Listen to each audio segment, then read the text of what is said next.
Today, we live between what was, what is, and what will be. And we probably all struggle with the fact that we don't know when the next change will come. We know that we're supposed to cast all of our anxiety onto God and find relief through that, and that works. Well, until we watch the next press conference. Or until the next thing happens that 3 months ago would have been easy, but today it's more complicated, more complex. And then it seems we find our anxiety again pretty fast. Like you, I'm ready for things to get back to normal. For everything to happen the way I like it to happen. But I know that normalcy will not return overnight.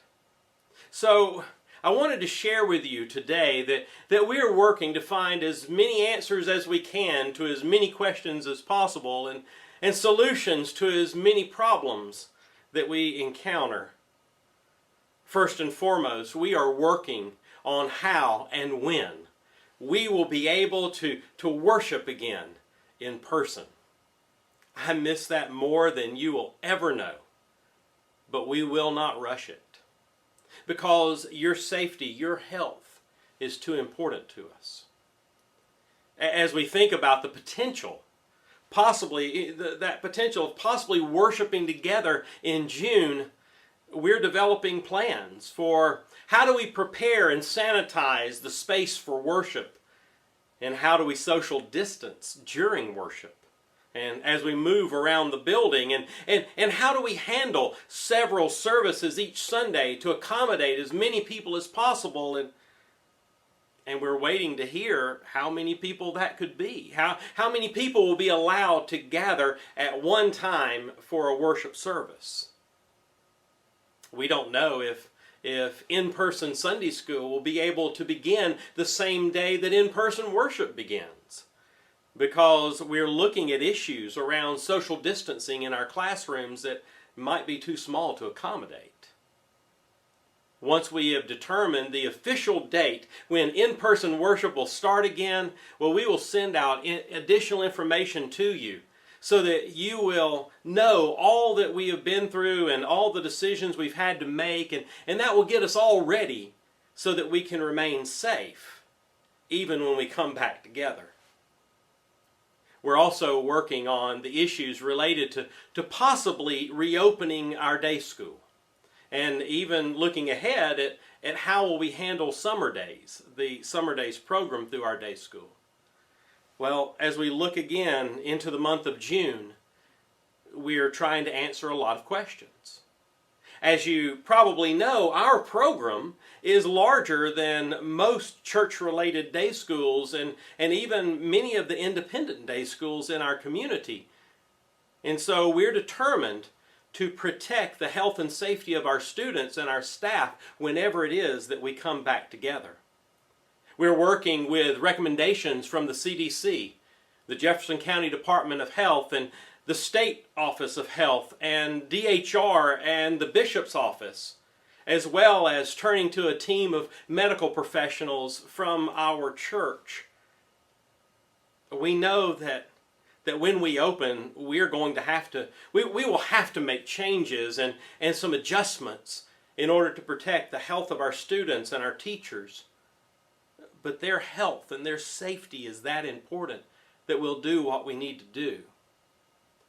One of the things that affects all of our decisions, from worship to Sunday school to in-person meetings to day school, etc., is the developing of a strong supply chain and of an inventory of the various cleaning and sterilizing supplies that we will need if we're going to reopen the building for ministry. And not just need for a week, but need on an extended basis. As we're going through all of this, we're watching as all of our ministry areas are thinking ahead.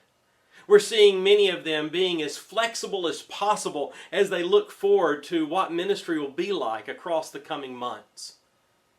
Our student ministries saw all of their summer plans canceled. Ministry partners like the Appalachian Service Project and others had to cancel due to COVID-19, And so we have people that are looking for possible service options and fun activities for our students if that option is allowed. We've had to reschedule our senior Sunday. And now we plan to celebrate the high school graduating class of 2020 on the first Sunday of August. Our confirmation classes and the confirmation service were also interrupted this spring. And so now we're looking at options on Zoom to continue the classes, and we hope to have our confirmation service again in early August. I hope that you have seen the ads for the virtual Bible camp that's coming in June.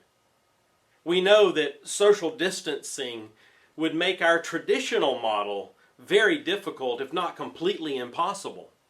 And so we will have the opportunity for our children from 4K to 5th grade to learn about the armor of God through this virtual experience.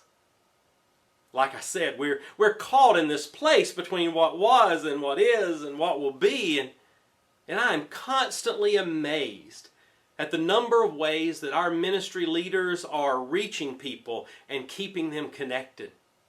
Online Sunday school classes and small groups and teams and committees, drive-through food pantry, blood drives, virtual support and fellowship groups for parents, and virtual play groups for kids. And of course, we continue worshiping online every Sunday, and we will until we're able to worship again in person, and then we'll still continue that online live stream presence.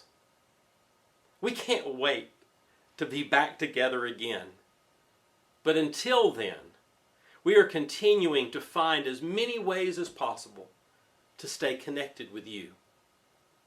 I'm glad that we're in this beginning phase, being able to even start thinking about, coming back together. But it's still a little ways off. We will keep working through all of these issues and answering all of those questions and finding solutions for all of those problems. And I hope that as we do, you'll continue to keep your church and all the leaders of the church in your prayers as we're seeking to do our best. And also, across the coming weeks, I also hope that you'll continue staying home as much as possible.